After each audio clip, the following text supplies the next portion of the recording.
दोस्तों, आप देख रहे हैं प्राइम इंडिया न्यूज और मैं हूं आपके साथ सत्यवीर सिंह।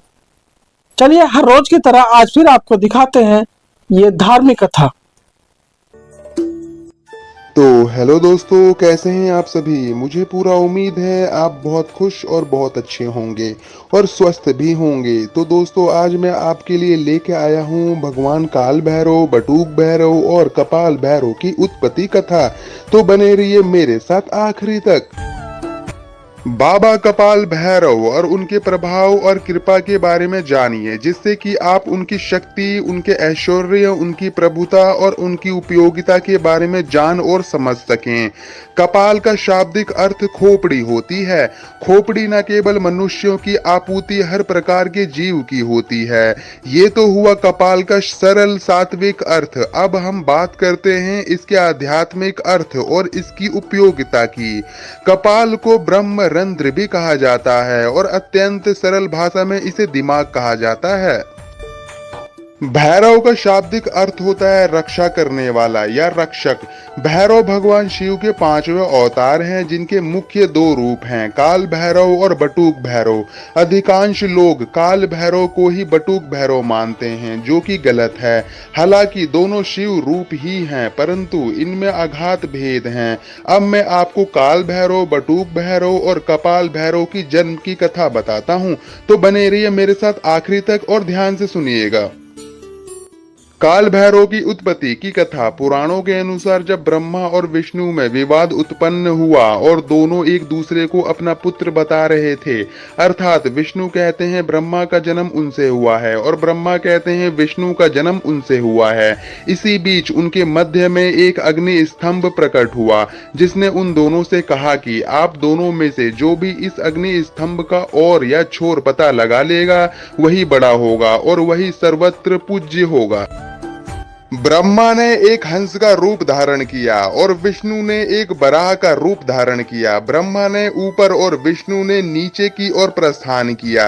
एक समय आने के बाद श्री हरि विष्णु ने यह मान लिया कि इस अग्नि स्तंभ का कोई भी अंत नहीं है, परंतु ब्रह्मदेव किसी भी कीमत पर अपनी पराजय मानने को तैयार नहीं थे। कुछ ऊपर पहुंचने पर उन्हें वहां केतकी नामक एक पुष्प मिला। उन्होंने उससे कहा कि यदि तुम मेरा समर्थन करो तो मैं तुम्हें सबसे महत्वपूर्ण पुष्प की उपाधि प्रदान करूंगा। केतकी ने ब्रह्मा की यह बात स्वीकार कर ली और उस पुष्प को लेकर ब्रह्मदेव वापस नीचे आ गए।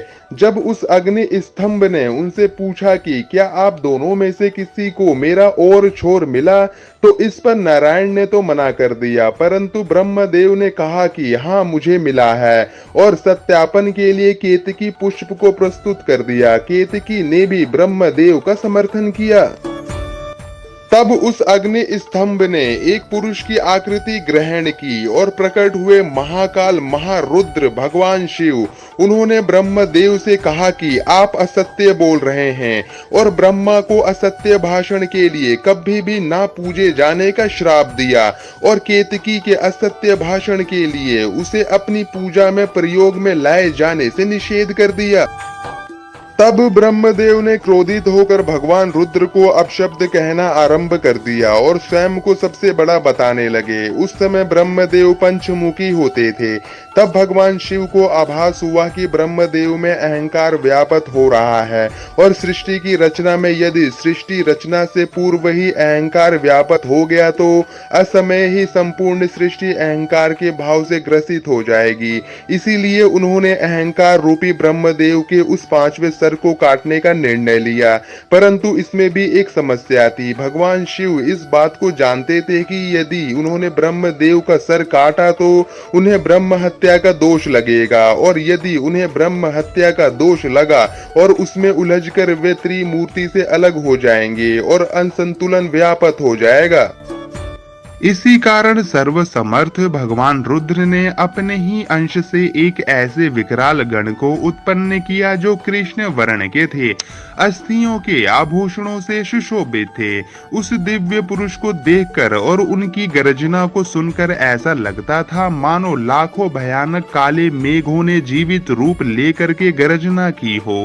उनकी जटाएं देख करके ऐसा प्रतीत होता था मानो असंख्य भयानक विषघर हो। उनके मस्तक पर श्वेत त्रिपुण की 3 रेखाएं ऐसी लगती थी मानो चंद्रमा ने उनके ललाट पर सुशोभित होने के लिए स्वयं को 3 टुकड़ों में विभक्त कर दिया हो। उन परम उग्र देवता की लंबी भुजाएं ऐसी लगती थी मानो लोह स्तंभ हो। भयानक अष्ट महानाग जिनका यह योग वित्त बने इतरा रहे थे, कमर पर बंधे मोटे मोटे घुंघरुओं से ऐसी आवाज आ रही थी जिससे हृदय विदीर्ण हो जाए।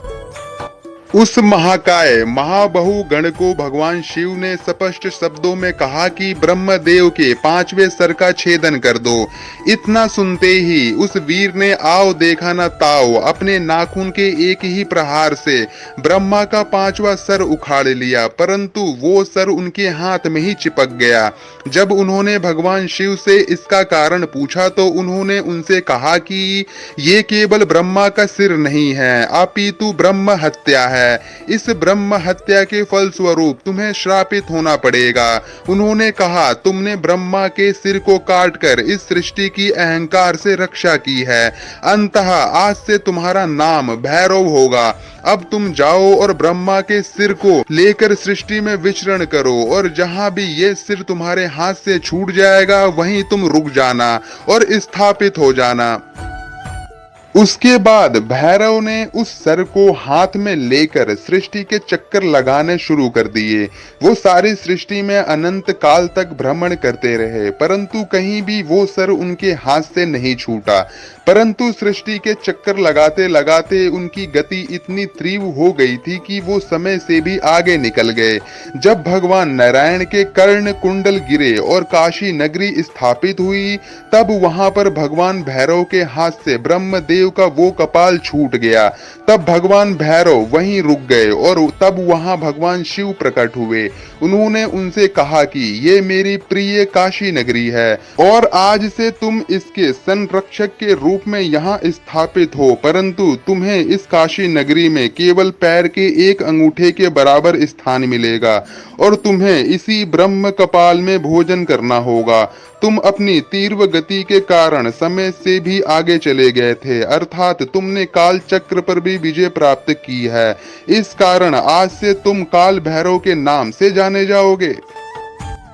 तुम काशी की पवित्रता और काशी के भक्तों की रक्षा करोगे। ध्यान रहे काशी में मरने वालों को यम स्पर्श ना करे। तब बाबा काल भैरव ने महादेव से पूछा कि इससे तो पापी कर्म के दंड से निर्भीक हो जाएंगे। तो उन्होंने कहा कि यहाँ मृत्यु प्राप्त करने वालों को यमराज दंड नहीं दे पाएंगे, परंतु तुम उन्हें दंड दोगे। बिना काल यातना प्राप्त किए कोई भी जीवात्मा ये काशी नगरी नहीं छोड़ेगी। जिस जगह पर वो अग्नि स्तंभ प्रकट हुआ था वो जगह आज के समय में अरुणाचल प्रदेश में स्थित है, और जिस स्थान पर ब्रह्मा का कपाल छूटा था वो जगह आज के समय में वाराणसी स्थित कपाल मोचन तीर्थ है। इसी कथा के संबंधित बाबा कपाल भैरव के जन्म की कथा है, जिसके बारे में मैं आपको बताऊंगा। अभी हम बाबा बकूट भैरव की जन्म कथा के बारे में जानते हैं।